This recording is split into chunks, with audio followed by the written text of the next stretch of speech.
পরিচয়, আমি কামরুজ্জামান মুবিন।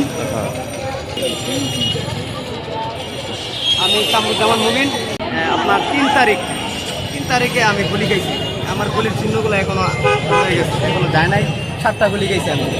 ওদিন সেতুমন্ত্রী ওবায়দুল কাদের উনি সমস্ত ছাত্রলীগ, যুবলীগ, স্বেচ্ছাসেবক লীগ এবং আওয়ামী লীগ সবাইকে জমায়েত করার ডাক দেয়। আমরা মিরপুর 10 থেকে আন্দোলন করেছি। তো সেদিন আমাদের আন্দোলনের মধ্যে আমরা দেখেছি ছাত্রলীগ, যুবলীগ, স্বেচ্ছাসেবক লীগ সবার হাতে এলোপাতারি অস্ত্র এবং শটগান। ওরা বেদরূপভাবে মানুষ, আমাদের অনেক ফ্রেন্ড কার্সেল আছে, ওদেরকে মারধর করে এবং নগদ মেরে ফেলে। আমরা নিজের চোখে আমাদের বাইরের মৃত্যু লাশ দেখছি।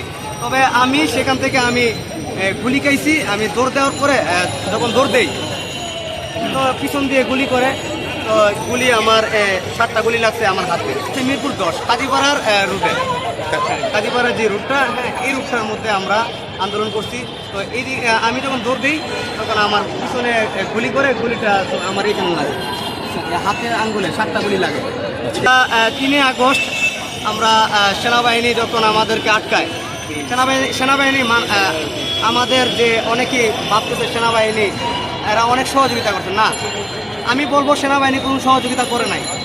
ওরা লাস্ট অবধি পর্যন্ত আমাদেরকে গুলি করছে, আমার ভাইদের পিটাইছে, আমি নিজের চোখে দেখছি। সেনাবাহিনী যখন আমাদের ধাওয়া পাল্টা দেয় তখন আমাদের থমথম বৃষ্টি পড়তেছে। এই বৃষ্টির সময় আমাদেরকে সেনাবাহিনী গুলি করে ছত্রভঙ্গ করে দেয়। আবার আমরা যাই, আবার তখন আমি ভাবলাম যে আমি নেতৃত্ব দিচ্ছি ওখানে, তখন আমি ভাবলাম এভাবে হবে না। তখন আমরা একজুট হই, যেমন কাজীপাড়া, সেনপাড়া এবং আগারগাঁও, আমরা সবাই মিলে একজুট হওয়ার পরে আমাদের প্রায় 1000 মিনিমাম প্লাস হয়ে যায়। আমাদের প্রায় 1000 মিনিমাম স্টুডেন্ট প্লাস হয়ে যায়। তো সেখানে আমরা একদল হয়ে যখন আমরা সেনাবাহিনীর কাছে আমরা যাই, তখন সেনাবাহিনী চুপ হয়ে যায়।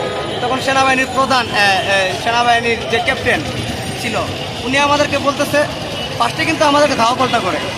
যখন আমাদের লোকবল অনেক বেশি হয়ে যায় তখন উনি বলতেছে, দেখো আমরা চাই তোমরা এখানে কোনো প্রোপাগান্ডা চালায় না। আমরা বললাম একটা কথাই, আমরা আপনাদের সন্তান, আমরা আপনাদের ভাই, ঠিক আছে, আপনারা দয়া করে আমাদেরকে সহযোগিতা করেন। আপনারা দেশের স্বার্থে আপনারা আমাদেরকে সহযোগিতা করবেন। আপনারা স্বৈরাচার প্রেসিডেন্ট শেখ হাসিনার জন্য না, আপনারা আমাদের জন্য। তখন ওনারা বলতেছে যে আমাদের সেনাবাহিনীর প্রধান কিছুক্ষণের মধ্যে লাইভে আসবে, আপনারা 1 ঘন্টা ধৈর্য ধরেন, তারপর আপনাদের পদক্ষেপ নেবেন। তখন আমরা আমাদের পদক্ষেপ নিলাম, আমরা রাস্তায় নামাজ পড়লাম, রাস্তায় বসে নামাজ পড়লাম।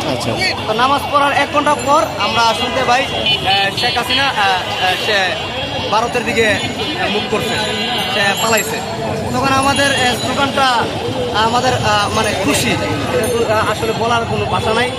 আমরা যখন যাই গণভবনে অ্যাটাক করি, এর 10 মিনিট আগে গেলে আমরা শেখ হাসিনাকে ধরতে পারতাম। আমরা 10 মিনিট আগেই শেখ হাসিনা ল্যান্ড করতে, আমরা হেলিকপ্টার গিয়ে পাইছি, ঠিক আছে। তো সেনাবাহিনী শেখ হাসিনাকে, আমাদের বাক স্বাধীনতা, আমার নামে এখনো মামলা আছে, হবে ইনশাল্লাহ। আমাদের সাজিদ ভাই গতকালকে গেছিল আমাদের মিরপুর 10-এ, এটা হচ্ছে বিলাস ভবন, সেখানে আমাদের একটা মিটিং হয়েছিল। ওখানে সাজিদ ভাইয়ের সাথে কথা হয়েছে। সাজিদ ভাই আমাদেরকে আশ্বাস দিচ্ছে আমাদের যেই সমস্যাগুলো আছে সেই সমস্যাগুলো তাড়াতাড়ি সলভ করে দিবে। তো আমরা একটা কথাই বলবো, এখনো আমাদের বৈষম্য দূর হয় নাই, কারণ আমাদের ছাত্র সমাজের ভিতর লুকিয়ে আছে ছাত্রলীগ, যুবলীগ, স্বেচ্ছাসেবক লীগ, ঠিক আছে, এবং আওয়ামী লীগ। এরা চাচ্ছে এখন নতুন করে আমাদের ছাত্রদের ভিতর ঢুকে এরা একটা গ্রুপিং তৈরি করবে এবং ফাটল ধরানোর চেষ্টা করবে ছাত্রদের ভিতর। কারণ আমরা নিজেরা দেখেছি আমাদের কীভাবে গুলি করছে। আমার আইডি কার্ড এখনও নাই। 2 তারিখ 12টার দিকে আমাকে ছাত্রলীগ দৌড়ানি দেয়, ছাত্রলীগ। তো পুলিশে অ্যাটাক করে মাঝখানে, পুলিশে আমাকে ধরে ফেলে বলতেছে আমাকে মেরেই ফেলতো। সেদিন আমার বাঁচার কোনো ওয়ে ছিল না, ঠিক আছে। ওদিন আমি রাতে একটা স্ট্যাটাস দিছিলাম, যদি আমি মারা যাই তাহলে আমার রক্তমাখা অবস্থায় যেন আমার দাফন হয়। আমার পরিচয়, আমি কামরুজ্জামান মুবিন।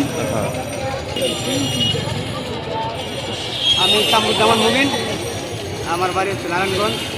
আমি এখানে মিরপুর 10-এ আছি। আমি কোরিয়ান ক্লাস করাই, কোরিয়ান টিচার, বানিয়া বিশ্ববিদ্যালয়। 74 বর্ষে পরীক্ষা শেষ আমার।